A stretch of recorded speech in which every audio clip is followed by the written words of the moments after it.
Samantala, lokal na pamahalaan ng Davao City, mahigpit ang pagbabantay sa mga gasolinahan laban sa banta ng posibleng pananamantala ngayong sumirit ang presyo ng petrolyo. Si Jaira Mundes ng PTV Davao sa sentro ng balita. Kahapon pa ay nagpakarga na ng petrolyo ang ibang mga sasakyan at motorista sa mga gasolinahan sa Davao City. Epektibo ngayong araw ang taas presyo sa halos lahat ng gasoline stations ng lungsod na nasa 60 hanggang 80 pesos ang presyo nito kada litro. Siguro kung magtaas man, mas lalo pa maghihina po yung benta po. Kasi sabi po ng mga ibang customer, kung ilan lang yung kaya nilang budget na po nila.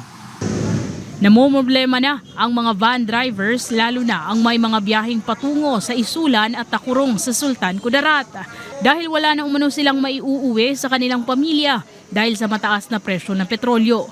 Kaya nanawagan sila ng umento sa pamasahe mula sa 380 pesos at gawin sanang 450 pesos. Muhulat talang mi sa desisyon sa LTFAR, mi tagamig mi mo nga kung magpataas mi plite kung para makabawi po mi sa among itubil na mo po sa krudo nga na po may mabiling nga dalaw sa pamilya na mo ipakaon.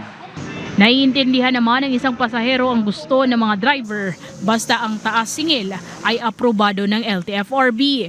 Nakakasyak minsan, wala pa gani nagkumpra, hindi pa nagbili ng gasolina, nag-increase na agad ang mga dealer, no? Ang mga establishment. So, kung mag-increase man ang pamasahe, siyempre approved by the LTFRB.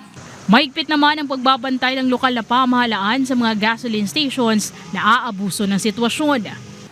Inabisuhan na ng Davao City LGU ang Business Bureau na magsagawa ng regular na inspeksyon sa mga gasoline station ng lungsod upang masiguro na nakasunod sa prescribed pricing policy.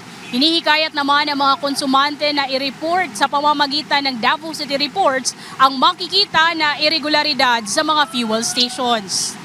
Ang nararanasang pagtaas sa presyo ng produktong petrolyo ay bunsod ng sigalot sa Middle East.